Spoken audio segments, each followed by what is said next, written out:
Sangitamo, as we say in my language, Tewa, Biwahanyene, which means good evening, be with life.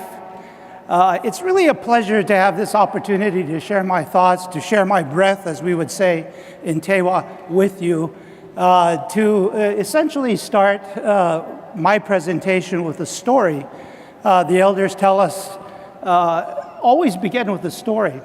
And so my story could be titled, Something Interesting Happened on My Way to Graduate School, or it can be said to be the story of Indigenous people through time and through place. But in any case, again, it is such a pleasure to be here, to see so many bright science faces in the audience, to see the next generation of young scientists as you begin to prepare yourself to become productive leaders, productive individuals within your selected fields of study. So something interesting happened on my way to graduate school. I began my training as a field biologist at New Mexico Highlands University back in 1970. And my intention was essentially to go on to graduate school. And in those days, we also explored different kinds of subject areas. And I'm also a self-taught artist, so art was one of my minors. The other minor was education. And so as I was preparing my paperwork to go to graduate school at New Mexico State University, I got a call from a friend and colleague and asking me if I would be interested in teaching high school science at a school called the Institute of American Indian Arts in Santa Fe, New Mexico. I had done my student teaching at that school, and so I was familiar with some of the work and the teachers and the students. And as poor graduate students would do at that time, I decided, well, I can take a couple of years and just sort of, teach, get a new car, get some new wheels, and I'll be, driving in style to New Mexico State University, getting into graduate school. But once I arrived at the Institute of American Indian Arts, actually within the very first week of my being there, I was asked by the president of the school, whose name was Lloyd New, to come and meet with him because he wanted to talk to me about something. And of course, being a new teacher, I thought, oh boy, my goose is cooked. He's asking me to come to his office for some sort of, other than interesting kind of conversation about my performance, as a teacher. What it turned out to be was a 2-hour conversation with the president around the whole notion and the idea of creating a new kind of curriculum in science to engage the students of the Institute in a way that allowed for them to realize that there was science in art and that there was science in native culture and tradition. He had seen me do my student teaching at the Institute just a semester before, and in that particular session, I integrated a unit in native uses of plants for food and medicine because my background is in plant ecology. So he was impressed with that, and he asked me, can you do more of that? Can you begin to look at science and help us look at science, help us develop a science curriculum that will engage the students? Because the students had come to him and said, we don't want to take science. We don't like science. Why do we have to take science? This is an art school. And so the issues of alienation of Native students was brought to the forefront in that conversation. So with that, and with the support of himself and also the Institute, I embarked on a journey. And that journey has brought me to this place and this time in the context of my work as a science educator. So long story short, I moved into science education big time, with that kind of support. And so my presentation today is about the making of an Indigenous science teacher and looking at the whole notion of what if we actually begin to think about creating true diversity culturally within the context of science education today. We know that Indigenous people, different cultures around the world have had their forms of science.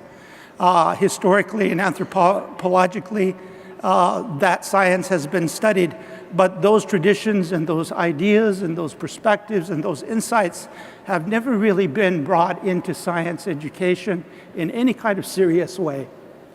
And my thesis and my challenge to you today is to begin to find ways to expand the horizons of science, to begin to look at it in some different and more creative kinds of ways, which will allow us, I think, to address the many challenges that we will face in the next century with regard to issues such as global climate change and sustainable environments. So these are the kinds of ideas I think that I want to talk to you about today and sort of present some ideas and perspectives related to this. So with that, as you can see here, when I was young, I won't tell you how long ago that was, but I'm here with my students, and this is a class called Plants for Food and Medicine. It's an integrated science course.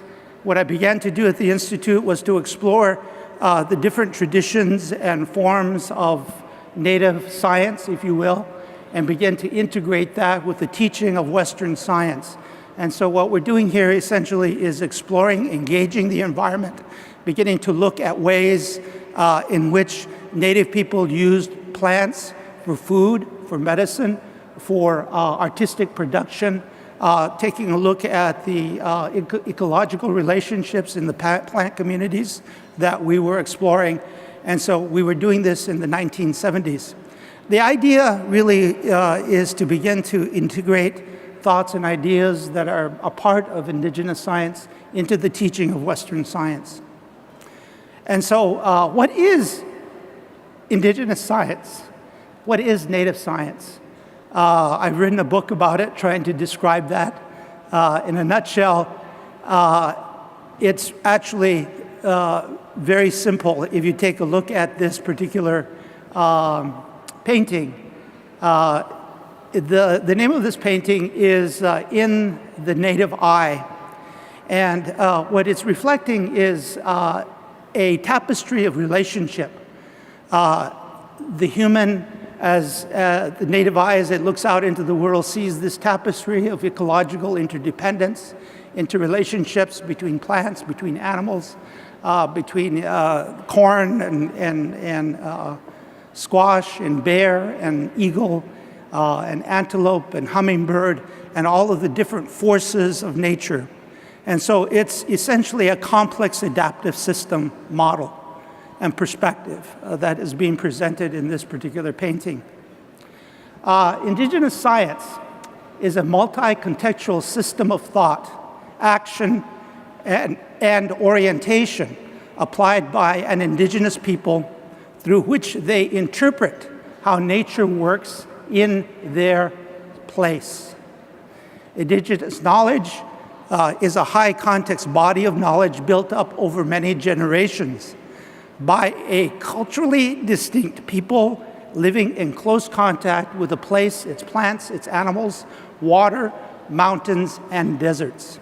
So this is Indigenous science, and as we know, all cultures of the world had their expressions of what we call today science in the forms of the ways in which they interacted with their natural world. I propose to you that some of these ideas and these perspectives and these insights are the kinds of insights that we need today and that we need to essentially teach for today. The philosophical base of Indigenous science, development of knowledge through Indigenous science, is guided by spirituality, ethical relationship, mutualism, reciprocity, respect, restraint, a focus on harmony, and an acknowledgement of interdependence. This knowledge is integrated with regard to a particular place towards the goal of long-term sustainability. In many ways and at many levels, it mirrors aspects of Western environmental ethics and practices, but it actually goes beyond that. And so this morning in the opening you saw and you heard Mr. Castillo as he prayed to the four directions. You also saw the Nahuatl Aztec dancers as they danced to the four directions.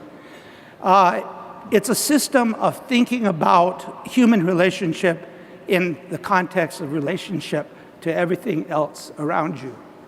And so based on those ideas, I began in 1974 to begin to explore how could you actually do this in the context of a Western kind of curriculum or a Western kind of school setting. In other words, how do you integrate native science with Western science and actually make it work in a way that makes sense, that is meaningful, and in a way that teacher and students can learn together.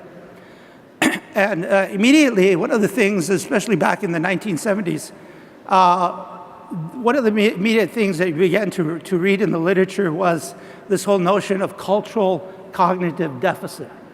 And the idea in those days was that if you could take the student out of their home environment, out of their community environment, put them into the culture of school, essentially, they would be successful in the culture of school. But the question is, what did that do to the culture of the community? What would that do to the self-esteem of the student as they were extracted essentially from their home environment and placed in another environment, and in a sense forced to assimilate to that environment? And so that's the cultural cognitive deficit. The idea that something was wrong with the home community, something was wrong within the family context. If you could pull the student out, you could fix that. I also had to take a serious look at what is the Western science paradigm. And this whole notion that the Western science paradigm is without culture, is acultural, is not true. Of course, we know that as social scientists, as we've studied, all human systems of knowledge have a cultural base somewhere, historically. And so I had to begin to take a look at what was and what is the Western scientific paradigm. And in that process, what I was beginning to do in this research and this exploration of curriculum was to redefine science education for Native Americans in ways that made sense. And a lot of this happened as a direct result of my conversations and my dialogues with my students over a period of 10 years. I started to look at the learning of science, first of all, by taking a look at traditional Native American education, the ways in which Native people educated themselves within the context of their place and their community. I became especially interested both as an artist and also as a scientist in terms of science learning and the creative process.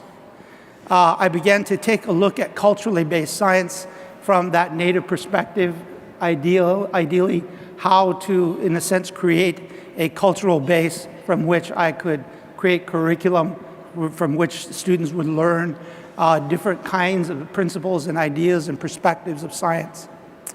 And of course, out of that evolved the whole notion of Indigenous science itself, its history and its promise. Science as a cross-cultural, multi-contextual discipline was another notion or idea that came to mind. Native learners, as all learners, are complex and unique in their own ways. So the focus of traditional Native education in former times was really to focus on the learner, to present them with ideas and insights and experiences when they were ready for it, based on their own unique way of learning and understanding. With the help of my dissertation chair, Edward T. Hall, I was able to look at the whole contextual nature of learning, and also learning and teaching as a communicative art form that was culturally based.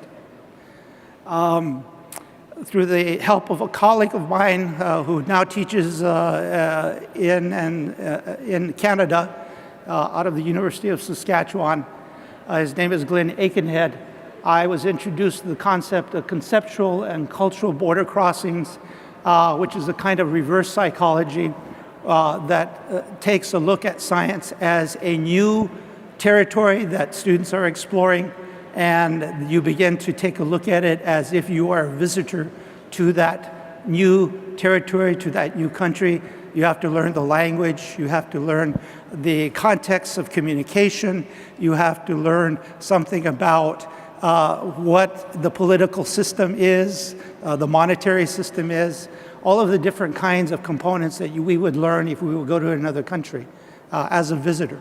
And so those ideas and those perspectives are what I began to build this curriculum around and through. These are some of my students, former students. Char Teeters, who is the young lady in the picture, is now the dean at the Institute of American Indian Arts. And Emerson Jim is now a veterinarian on the Navajo Reservation. What I began to find, as I began to, in a sense, shift this paradigm of how I was teaching science to Native students at the IIA, is that they were not only beginning to work through their alienation with regard to science, but they were actually becoming very enthusiastic about learning about science as it related to their people, as it related to their history, as it related to their culture. And so the test scores went out the door, to say the least. They were addressing the science standards that we had set in the context of the classes and going far beyond them in terms of their conceptualization and their ability to, in a sense, be creative with their science thinking. So the creative process becomes a very important and very unique kind of place where both science and art meet.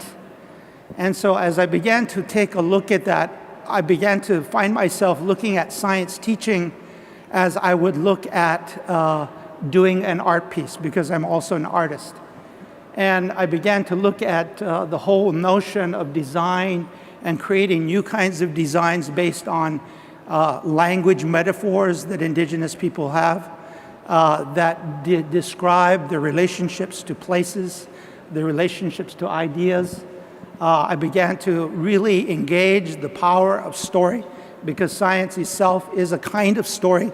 It's a story of explanation of how things happen. I began to take a look at the ways in which Indigenous people exercise creativity and engage processes that lead to results, being learners and performers, integrating instinctive with self-conceived learning. So I want to just sort of show you and take you in these last few slides into the world that actually unfolded at that time at the Institute of American Indian Arts as I was integrating and introducing this way of teaching science. This class is called Animals in Native Myth and Reality. The students are actually creating these animal masks. They've done a lot of research on different animal families, their physiology, their anatomy.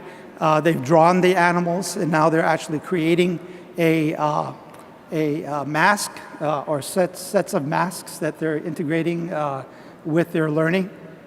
What I began to find that different kinds of teaching strategies, creating from life, creating from story, creating from nature, learning through art, learning through science, visual thinking, and intuitive thinking were all coming together in the processes and in the construction of this curriculum. I began to see how the place of art in Native Ed and why it was so important for Native students. I began to see how the students were rediscovering a process for learning science with their whole bodies. And this is a Tai Chi exercise that the students are going through as they're mimicking different animals and learning through their bodies. One of the projects that the students had after they had finished their initial individual projects was to create a group project in which the stories that they had researched could be written into a script, and the script was developed around the notion of humans being brought to trial by the animal kingdom and the kinds of ways in which the dialogue and discussions were happening around, human relationships to animals. So creating to make learning your own was really that concept. Translating learning into multiple forms. In this case, the students were also using technologies to document the play. Putting students in touch with their cultural and mythic selves through the stories and through the storytelling and through their relationships and the things that they had researched with regard to those animals and animal groups. Incidentally, all of these costumes were also created by the students themselves. The realization that the earth was the ultimate source of all life. Students discovered the beauty and complexity of nature through story. Students came back into contact in a very real and very direct and very personal way with plants and with animals and with each other. It facilitated a learning of science that was both intimate as well as external in terms of things that they learned about themselves and also about animals. I asked the students to do something with what they had learned, so they began to teach younger students in a variety of different contexts about the stories, about the science that they had learned. And then I brought it full round with regard to creating a community of celebration around that kind of learning. And so here you see an event very similar to this in Santa Fe, where we've created a context to celebrate that learning. So what I did essentially was take indigenous ideas, indigenous practices and perspectives of teaching and learning, and I re-wove them into a contemporary expression of science learning and science expression. And again, I think these are ideas and perspectives that we need to revisit once again as we begin to broaden the diversity of science, begin to broaden the perspectives of science beyond just one cultural paradigm. Science is learned in many ways, connecting soul and sense for place, connecting an extended family of learning, making meaningful connections to life, making authentic learning experiences or creating them, sharing and giving voice to our thoughts, immersion, exploration, personal experience, health, and leadership. So these are some of the kinds of things, and I guess one other title that I've just thought of for my journey, that I've taken you through is what if? What if we were to change the way in which we teach, learn, think about science, begin to broaden its scope, begin to look at it from multiple kinds of perspectives, multiple cultural perspectives, because we need science, we need more voices, we need more insights, we need more minds in the creation of the new science that we hope will, in a sense, sustain us into the future. So these are some of my thoughts as an Indigenous educator, about to retire, maybe in a few years, to begin to explore. And I'm hoping that those of you, especially those young people who are in the audience, will consider teaching science as much as you would consider, taking science into the engineering fields and such, because there's a tremendous critical need for science teachers. And it's through the science teaching and through the process of teaching science that we can create, in a sense, a new generation of scientists that will, in a sense, help us move, towards this sustainability. So these are just a few of my books. And as we say in my language, thank you for sharing this time and sharing your breath and sharing your insights and perspectives with me. Good evening.